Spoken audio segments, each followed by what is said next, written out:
श्री सीताराम। 18 पुराण एवं स्मृतियां भाग 3 चतुश्लोकी भागवतम। भक्तों, ब्रह्मा जी की तपस्या से प्रसन्न होकर भगवान ने उन्हें अपना दर्शन दिया, उन्हें अपने निर्गुण सगुण स्वरूपों का ज्ञान दिया,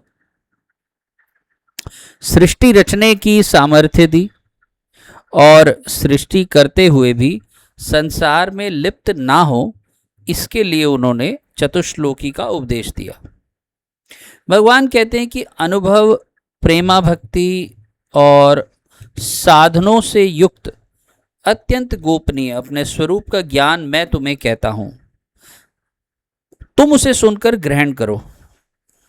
ज्ञानम परम गुह्यम में यद विज्ञानम समन्वितम सरहस्यम तदंगम च ग्रहण गदितम मया। जितना मेरा विस्तार है, मेरा जो लक्षण है, मेरे जितने और जैसे रूप गुण और लीलाएं हैं, मेरी कृपा से तुम उनका तत्व ठीक ठीक वैसा ही अनुभव करो।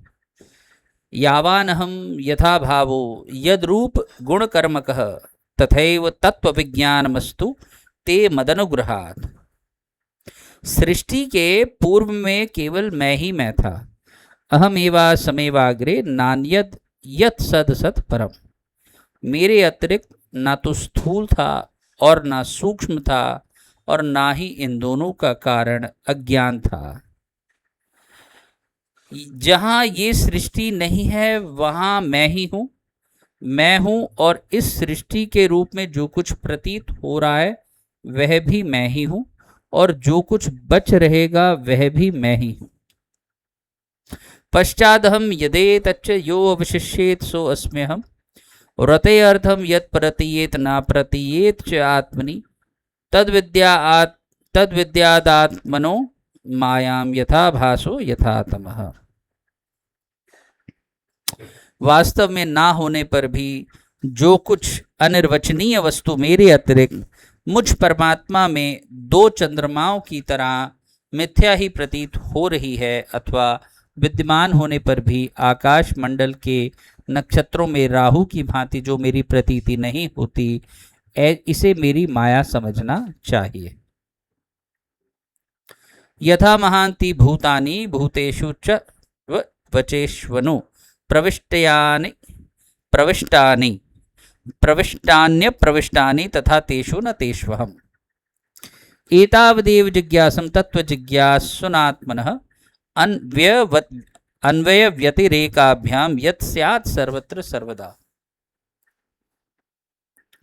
जैसे प्राणियों के पंचभूत रचित छोटे बड़े शरीरों में आकाश आदि पंच महाभूत उन शरीरों के कार्य रूप से निर्मित होने के कारण प्रवेश करते हैं, और पहले से ही उन स्थानों और रूपों में कारण रूप से विद्यमान रहने के कारण प्रवेश नहीं करते।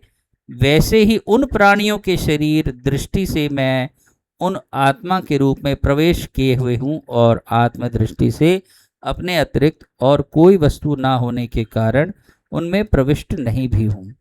यह ब्रह्म नहीं है, यह ब्रह्म नहीं है, इस प्रकार निषेध पद्धति और यह ब्रह्म है, यह ब्रह्म है, इस प्रकार अन्वय पद्धति से यही सिद्ध होता है कि सर्वातीत एवं सर्वस्वरूप भगवान ही सर्वदा और सर्वत्र स्थित हैं।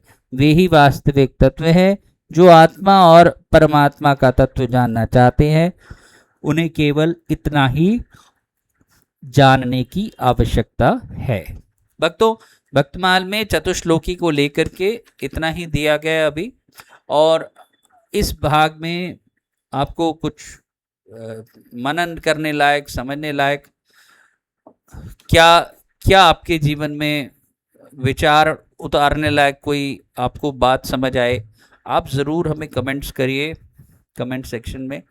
और मैं तो इतना जानता हूँ कि भागवत का जो श्रीमद् भागवत में 18,000 श्लोक है, जैसा हमने कल परसों श्लोकों की संख्याओं का भी विचार किया था कि श्रीमद् भागवत पुराण जो है कि उसमें 18,000 श्लोक हैं, और इन 18,000 श्लोकों का जो समझो जो पाठ है, उस पाठ को की अपेक्षा कोई ये 4 श्लोक करे चतुश्लोकी भागवत, जो कि गोपनीय में है, और इस बहुत ही संक्षेप में चतुश्लोकी भागवत का लोग पाठ करते हैं, नित्य पाठ करते हैं, इससे उनको भागवत पढ़ने का फल मिलता है।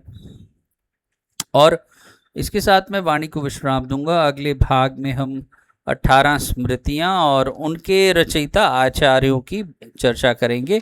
तब तक के लिए सीताराम। जय जय श्री सीताराम।